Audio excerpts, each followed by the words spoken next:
From St. Louis Public Radio. This is Politically Speaking. After serving as a St. Louis Democratic committeeman and making an unsuccessful state legislative bid, State Representative Marty Joe Murray finally made it to the Missouri House in 2025. On the latest episode of Politically Speaking, Murray talks about his impressions of the General Assembly's lower chamber and the long road to deliver tornado relief to the city of St. Louis. Let's hit the music. This is the Politically Speaking podcast, the definitive show about Missouri politics. Let's go back to some of those policies, to that peace and prosperity that we had some 4 to 5 years ago. Everywhere is Democrat country once this Democrat's been there. There are a lot of things in Washington that are very bipartisan, including some bills that I've already gotten passed. And I think it works best when you can see both sides, but you have to pick one, and I firmly align with the Republicans. But certainly, I think if she's running against one of the crazy dudes, certainly it's going to be a lot easier. But I'll take wisdom in age and a few missteps in oral over somebody who has no substance. I believe that you represent the party's values and you move forward, and that's what I have done. And welcome to Politically Speaking. I'm your host, St. Louis Public Radio's politics correspondent, Jason Rosenbaum. Joining me in studio today, he represents Missouri's 78th House District. It's the best House district in the state, as I always say. Who are you? Marty Joe Murray. It's been a long time coming to get on Politically Speaking, but before we ask you about your life story and how you finally made it to the Missouri House, tell us a little bit about the geography of the 78th District. Yeah, so the 78th District, I like to say it's the heart of the city. It stretches on the northern boundary a little bit into St. Louis Place, Old North. We have downtown, but we don't have the Arch. So we have all of downtown. It goes down past Cherokee Street, so we have the neighborhoods like Lafayette Square, Fox Park, McKinley Heights, downtown, a little bit of downtown west. So tell us a little bit about yourself. When you got elected to this House seat, this was not the first thing that you were elected to or ran for. How did you get involved in St. Louis and Missouri politics? Yeah, it's so interesting. Like, you know, people always call me a freshman, obviously, in the state house, but I've been in St. Louis politics going back to when Tashara was my state representative. So I remember when I first graduated college from SIU in Carbondale, I went down to Jefferson City and said, let me go meet my state representative because I want to get involved in state politics. And she was like, well, I'm getting ready to run for treasurer, so come volunteer on my campaign. So that was kind of the start of my political career. You were one of the people that ran for committee people seats in 2016, and you defeated Brian Wabi, who was like the most famous and powerful committee man of all. How did that happen? How did it happen? Quietly, not poking the bear, because, you know, having no name recognition, no one really took me serious. But from my perspective, a year or so prior to that, I was like deep in the neighborhoods and the community meetings and, you know, meeting people at their doors before I even put my name on a ballot, you know. So I think from that perspective, we had faith. But I will say when he sent out the mailer with him, his family, and Barack Obama on it, I was a little intimidated. So. Yeah, he was a pretty big wheel in the St. Louis Democratic Party. But you were on the St. Louis Democratic Committee for a while. And your first effort to get to the Missouri House was in 2019 after Bruce Franks resigned for mental health reasons. There was a very memorable intra-committee fight between you and Rasheen Aldridge. I was actually there.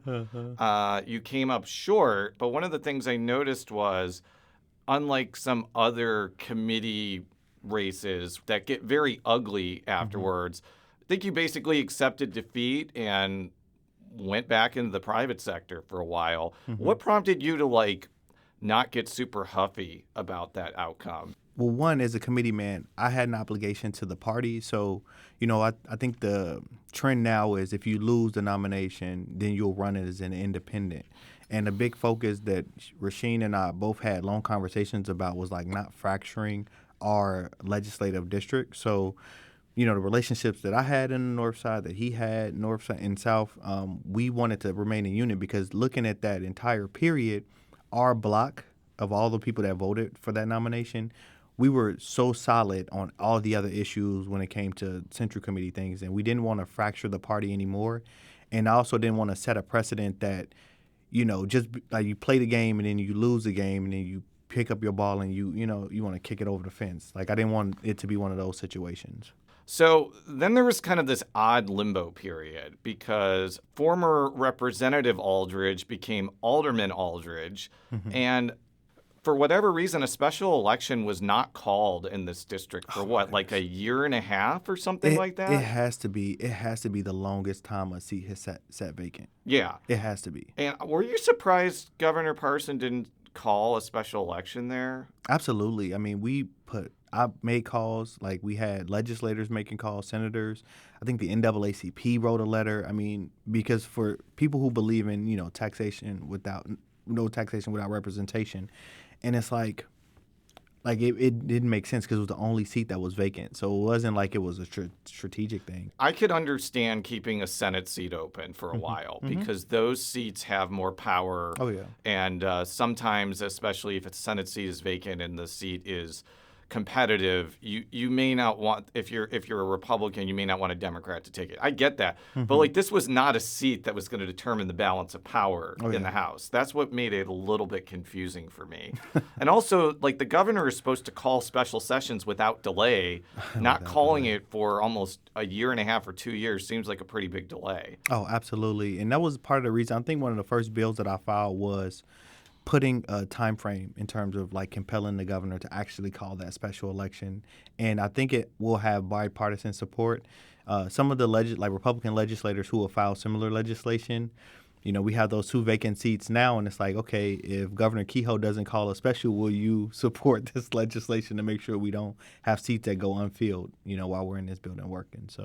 So you eventually ran for the 78th district seat. There was a competitive Democratic primary. Why do you think you ended up winning? Just the time. People talk about name recognition, but it was like deeper than that for me because you have a situation where you have someone who's relatively unknown. I think we had another woman also running that was with I think a charter school or something like that. But then you have a candidate who you have known for years, when it comes down to, I remember that time, like on the doors. I remember the time when you gave my nephew a book bag for his school, when we didn't have school supplies for the past 2 years. So I think the relationship that I had throughout the district just kind of helped push me to be successful. So now you're in the Missouri House, and before we talk about the special session, I'd just be interested, what are your initial impressions of serving in the General Assembly's lower chamber? I think it's a tremendous honor. One of the biggest realizations that I've had thus far is how the opposite side of our chamber isn't compelled to compromise. And I think that's a dangerous thing because it doesn't have to be like the contentious issues. It doesn't have to be about guns, abortion, or the hot button items, but just like healthcare, right? Like hospital, like making sure we have hospitals that open up. We look at the elements that were in House Bill 19, like funding for cancer research and things of that nature. So it's a lot of things that we could be focusing on. But when you have no rationale to have to compromise, I think that just sets a dangerous precedent. So for me, navigating that building has been very interesting, learning the people, learning the players, but then also trying to find where I can fit in to bring back value for my district while I'm there. Well, you're on the Budget Committee, and one of the things that I've noticed over the last 3, 4, 5 years is the Republicans who run the Budget Committee in the House often take a very hard line when it comes to putting forth a budget that spends less money. And what ends up happening is the Democrats on the House don't like that. The senators from both parties don't like that. So the House Republicans always lose. Yeah. I've always found that to be an odd strategy because it's just self-defeating. If you involve the Democrats more in crafting the House version of the budget, then at least you'd have a better chance of salvaging it rather than just the Senate teaming up with the House Democrats and just ramrodding whatever the Senate wants through.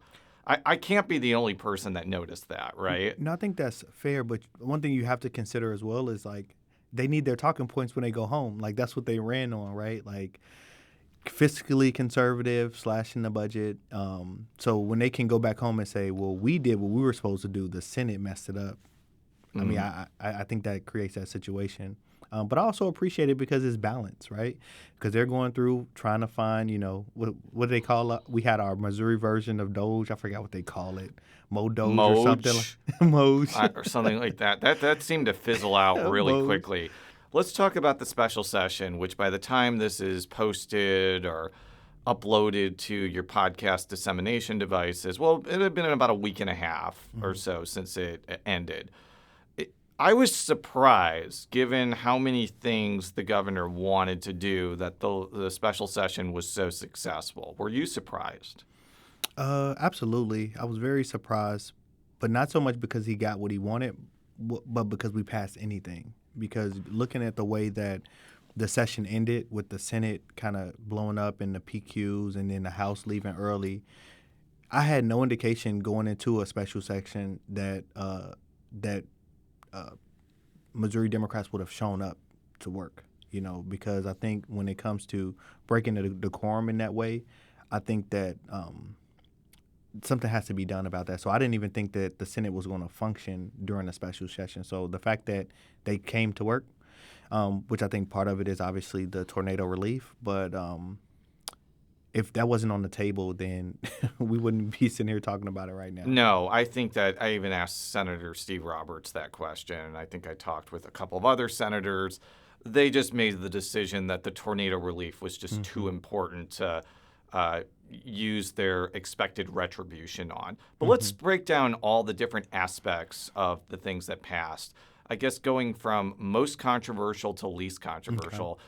You were a no on the stadium funding, correct? Yeah, that's correct. Why were you not joining some of your fellow Democrats on the Kansas City side for supporting the incentive package to keep the Chiefs and the Royals from going to Kansas? Yeah, so when that originally came through the House, which it was like sprung on us at the last minute, I was present on it with respect to how my Kansas City folks felt about it.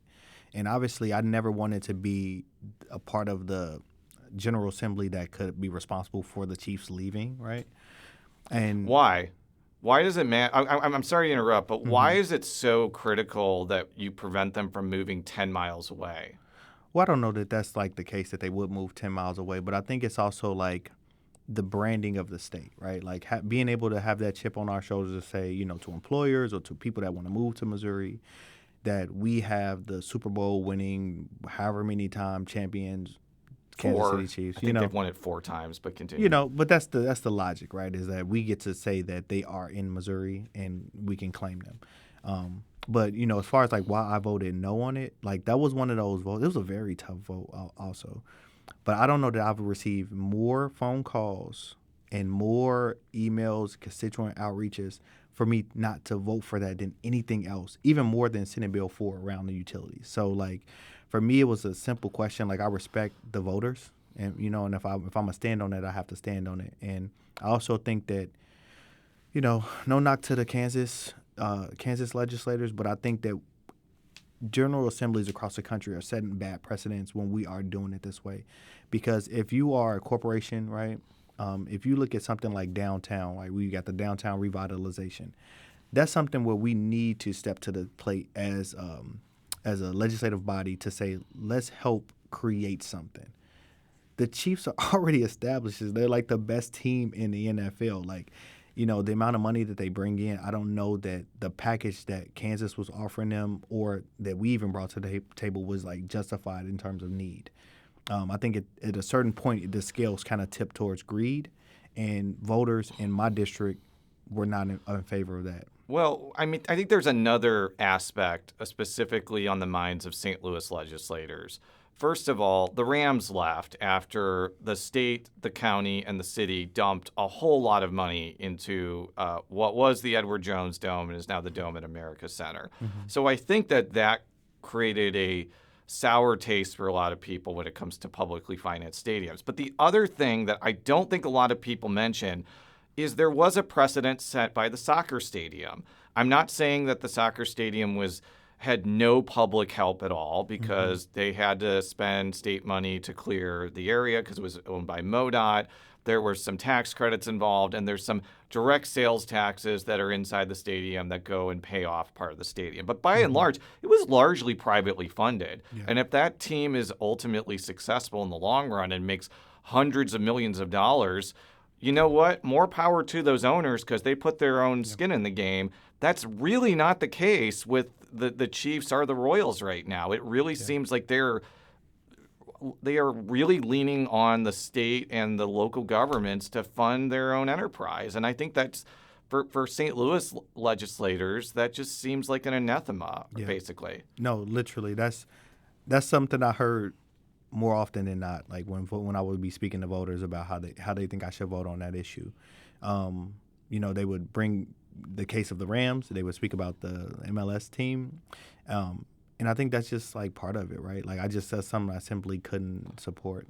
But the other part of that bill that I think is also controversial is there's like a whole bunch of patchwork property tax relief that was basically put in there to, I guess, get support of some more conservative senators. Now, I don't believe it affects the city of St. Louis or St. Louis County or Jackson County. I think there's a feeling that that is not going to stand up in court, and that even discussing its impact is kind of pointless. But what happens if it is? So. What happens if it does stand up in court? What's going to be the effect on some of those, taxing jurisdictions if that ends up passing constitutional muster? Yeah. So for me, that was absolutely a big part of why I also voted no. Like if the stadium provisions in itself was 1A, like those provisions around real property taxes was 1B, which is ironic because you have Republicans who weren't voting for it because their counties weren't included, and Democrats weren't voting for it because we just think it's bad in terms of the model for how we fund education. And for me, even though St. Louis was excluded, and even though we have the severability clause and everything like that, I still think that it's bad to give breath to legislation that will eventually hit our city. So even though we're not included today, when we come back in the spring, who's to say that St. Louis won't be on that chopping block as well? Because you talk about what are the things that are the focus for next session, because they got so many things done. The one thing that I heard them say over time and time again is they want to get rid of taxes. So whatever that looks like, property taxes, state income taxes, they want to cut taxes. So I could easily see that being a bill filed next session that I will have to fight against. I kind of see both sides of this. I think that people that don't want to hamstring counties from issuing property taxes don't want school funding to dry up or for essential county services to dry up, or in the case of the city of St. Louis, which is a city not within a county, their basic city services. On the other hand, I do understand people who are really upset when their property taxes go way up. We got our property tax bill in St. Louis County, or at least our assessment, and we were pretty surprised. It went up 15, 16%. How do you thread the needle to where you're not taxing people out of their homes, but you also have a genuinely stable funding source for government? Yeah, I think it starts with conversations with the various assessor offices in terms of how they assess market value for properties. But then also, I think it will calm a lot of anxiety around it if legislators have a hard conversation about how do we fund education in a way that's complete, where we're paying teachers what they're worth and students are getting the quality education that they need, to where Missouri isn't ranking in the bottom. So if you address that part of it, I think it makes the other parts of the conversation a little bit easier. We'll be right back after this quick break with State Representative Marty Joe Murray. And we're back on Politically Speaking with State Representative Marty Joe Murray. He is a Democrat who represents Missouri's 78th House District. Now let's go to the part of the special session that seemed to have almost unanimous support. Not completely, because I think there were a couple of your colleagues who voted no, and that's the tornado-related relief. And I want to go through all the different aspects. The one thing that I think has gotten less attention that I think could be very helpful for people is this tax credit to help people recoup their insurance deductibles. I know there's a lot of focus on how a lot of people didn't have insurance and that they have to lean on FEMA or the city or the $100 million we're going to talk about. But initially, the governor proposed a tax deduction and not a tax credit. And I did a little bit of simple math. And if you had $100,000 in taxable income and you got the tax deduction, you would have gotten $230 from that tax deduction, which I think was woefully inadequate. But the other side of this is tax credits are just more expensive to the state. So how did it morph from a deduction to a tax credit without arousing a lot of opposition from Republicans who don't want to spend a lot of money on something like this? Yeah, I think that, and from what I've noticed, like we got out of session. The next day we came home, and that's when the devastation struck. And I would say we had Republicans, Democrats, representatives, senators from all over the state that came to St. Louis and saw the devastation firsthand.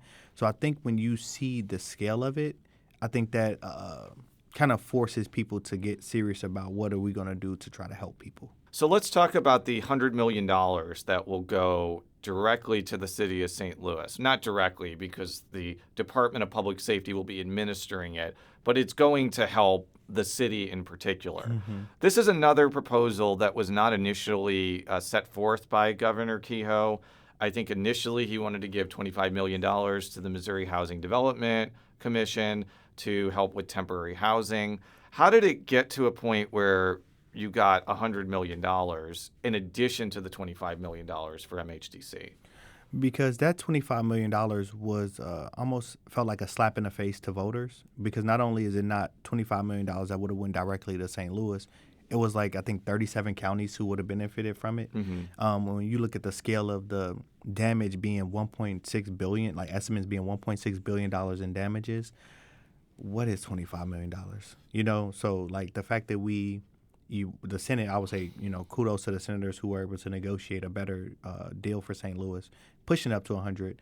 I think that helps, but still, $1.6 billion, and when you have a federal administration who is pushing states to take ownership of their own disasters, we have to seriously sit down and look at it to say, what can we do as a state to make St. Louis whole, and how early we are in the tornado season. You know, knock on all the wood, like unfortunately other places that might be also impacted by natural disasters. So I think it's something that we have to seriously sit down and think about how we approach natural disasters. How do you want this $100 million to be spent? Jeez, it's so hard to even, because it's so short of the need. Yeah. I can't even imagine like how to approach it. I mean, obviously, when we look at like infrastructure, like making sure utilities and like people are just made whole in terms of like just the electrical grid being repaired, like the people's homes who have like, because I think the city went through and they did the like the red, amber, and green stickers on the homes. Like, yeah. Obviously, I would want to address the homes that are red or potentially could be condemned to where people can actually move back into their home. I understand why a lot of people are upset that the city is condemning homes, but I kind of want to play devil's advocate and put myself in the city's position. If you're in a situation where you're a building inspector and you look at a home and you know that it is not habitable, or you may suspect there's like asbestos or some other deadly chemical in there, if you didn't put that red sticker there and somebody stayed in that house and then died of asbestos poisoning, you would be responsible for not saying this home isn't safe. But on the other hand, like there's a lot of distrust with city government, and some people may see that as you're trying to steal my home and you're trying to take my home that I've like had for many, many decades. Again, we've talked about kind of the balance between these two extremes, but like what is the middle ground to where you're keeping people safe, but you're also giving them the opportunity to keep their property that they own and that's theirs. Yeah, so I agree with you in the sense that the city had to do that, right? Because not even just asbestos, when you look at some of the homes just not being structurally sound, like, and I know a lot of the emotion is there for people in terms of wanting to stay there, you know, and you know your livelihood is in that building, even if the walls aren't all intact. But how do you balance that in terms of as a city to show good faith that we aren't about to like hyper gentrify this area is that you go in and you help fix those homes. Right. And I think that's going to be the big challenge. We talked about insurance earlier. I think it's a misnomer to say that some of those homes didn't have insurance. Some of them didn't. Some of them did, but the value of the house, especially the ones in North St. Louis, $80,000, $90,000, $100,000 worth of insurance, and it's going to cost $300,000, $400,000, $500,000 to rebuild because they're all made of bricks, and bricks are expensive. Oh, yeah. So you're right. The $100 million is not going to be enough. The FEMA money is not going to be enough because FEMA only gives about $43,000 for home repair. Yeah. How are you going to reach a point where you get to $1.6 billion without the state committing a lot more money or the city just devoting the entire RAM settlement to this? No, I think that's my job, right? Is that when we go back in the spring, that's going to be on the top of mind of every conversation that I have because I think people are still going to be impacted by this for years to come. And I also think it's worth mentioning that even if you have insurance and even if you get an insurance payout relatively quickly, the other issue is that contractors that actually do this work are insanely busy right now. And then I've heard some people, there are not enough bricklayers in the country to rebuild all the houses in North St. Louis. So I think it gets to the other question of what do you do even if you have the money to repair, but it just takes 6 months or more to repair this? Like what? That's where I guess the temporary housing aspect of this comes into place. Can you speak to that point? Yeah, no. So I think that's exactly, you're exactly right because like with FEMA, people can go in and apply for it now, but it looks like that, like the home repairs, it looks like temporary housing assistance. It's so many different elements of what you can request. And my understanding is, I think it was like $71 million coming down for FEMA was just preliminary. Yeah, I think it's going to be much more than that. Yeah. I don't know where that $71 million is coming from, but if you're just talking about for individual assistance, I don't really think there is a cap. It's just depending on who applies and who ends up getting approved for it. But continue. Yeah. No, I mean, that's the point that I'm making is that we as a government, we as elected officials, like we have to do our best to get the information out to people because, I mean, I heard cases where, people were being, confined to their homes, maybe not having a computer to go in or an app where they can download it. So I think there's going to have to be a major effort to be able to help people get the information to get whole again. And the one thing that I do want to, because I don't think we had the opportunity to shout them out, but like the amazing community response that we've seen from the People's Response, I think For the Ville, the Urban League, so many organizations. Action St. Louis, which I think is part of the People's Response. I say the People's Response because that's who, For the Culture and Action St. Louis. Yeah. Kind of organically.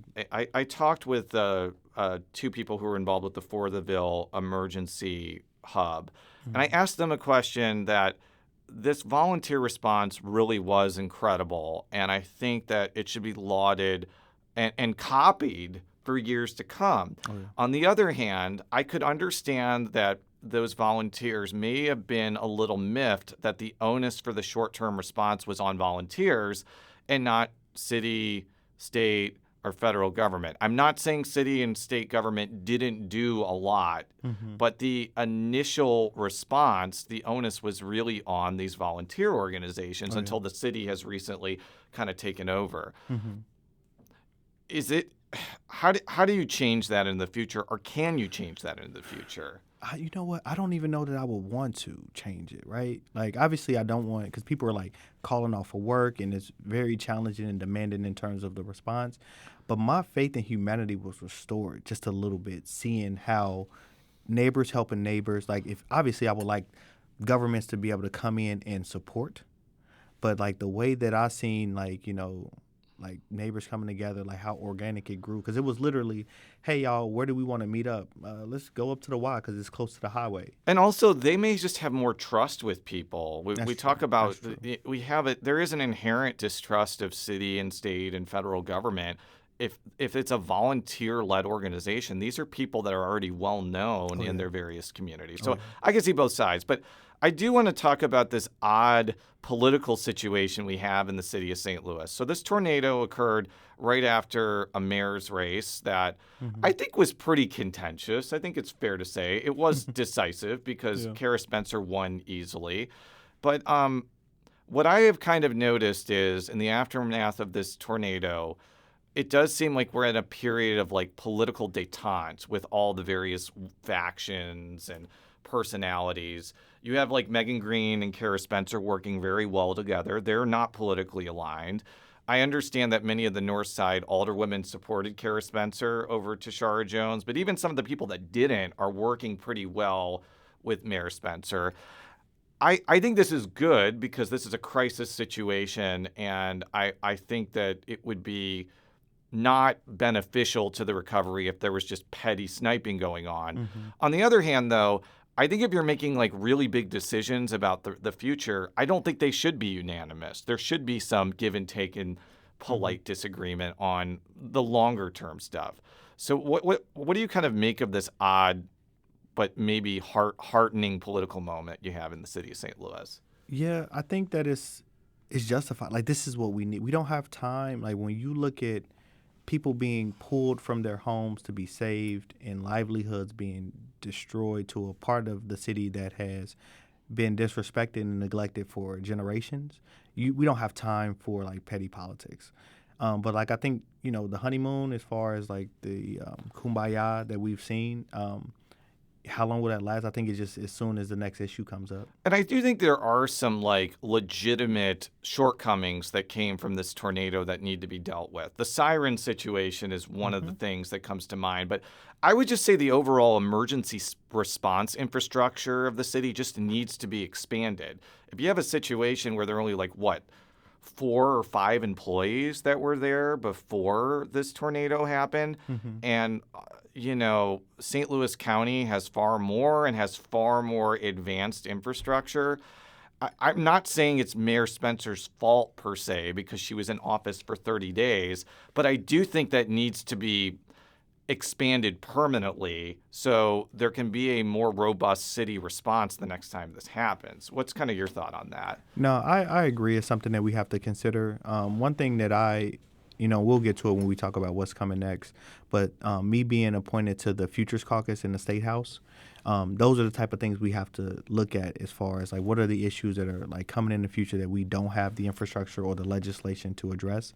And when I look at the fact the impact for climate change on these natural disasters, when I look at the fact that the tornado alley has shifted to where we are now, you talk about that robust overhaul of like how do we look at emergency response, like that has to be a part of the conversation. I mean, I know that combining city and county things is really controversial, but I think that if there was a joint city and county emergency response where the city and county were pooling money together and they were all under one agency, and if there's like a bad disaster in the city, people who work in the county can respond and vice versa.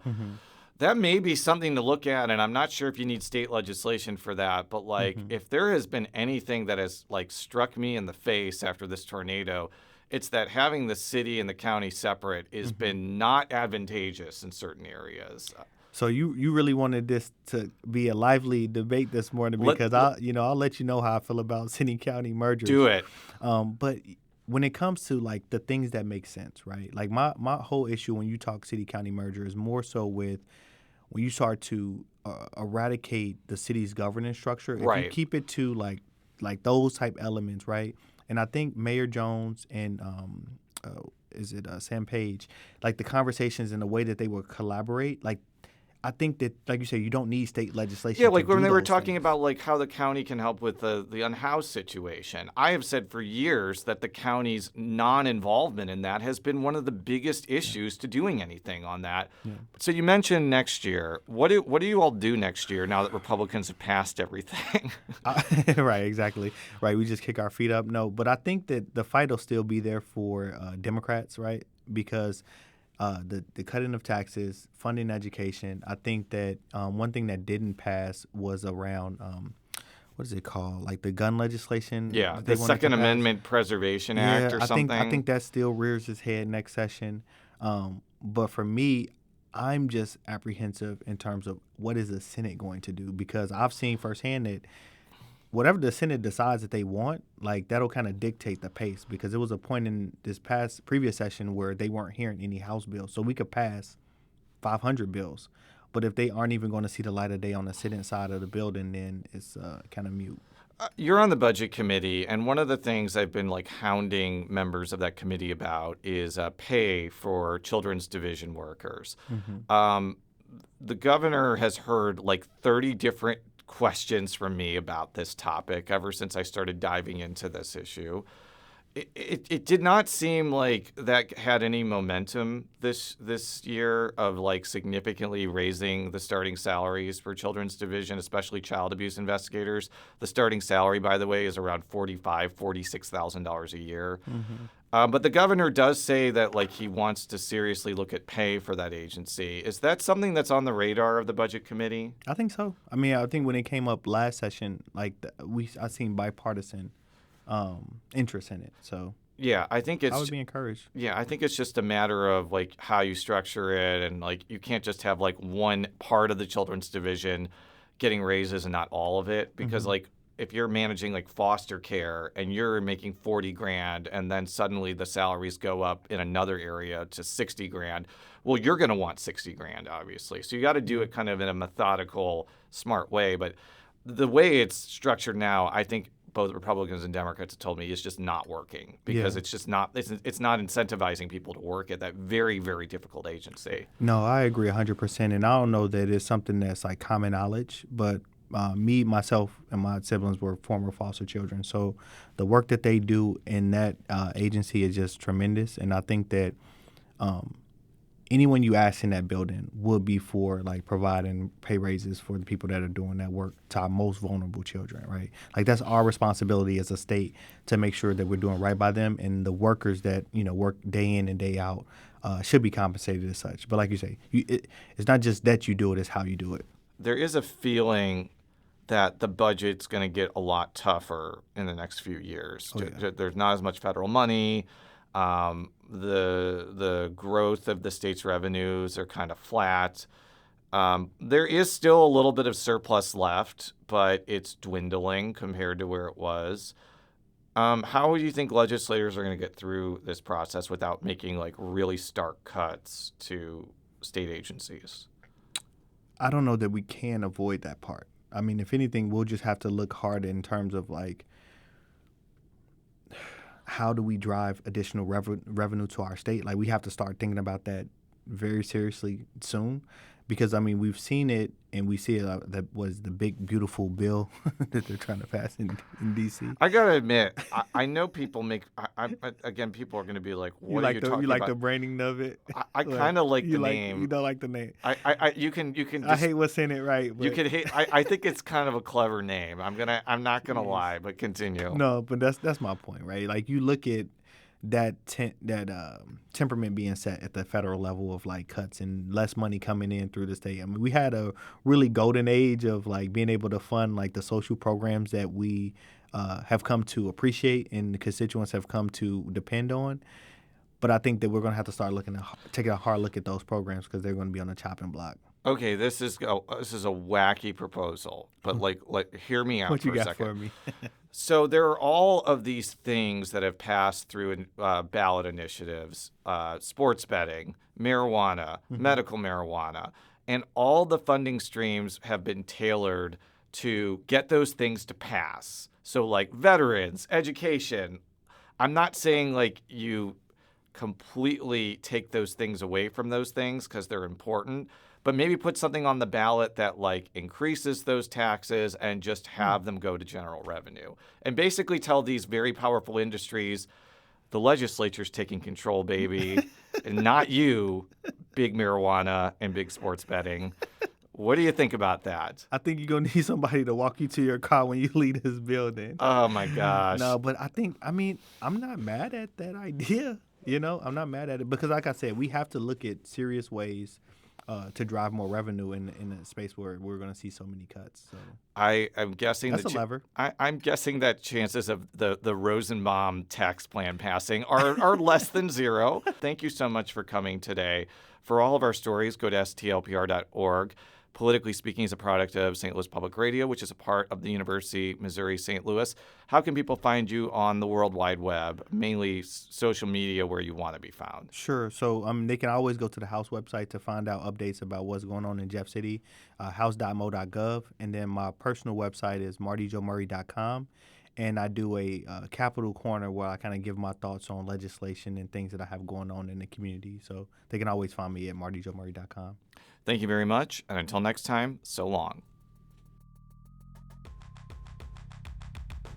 Politically Speaking is produced by Sarah Kellogg, Rachel Lippman, and me, Jason Rosenbaum.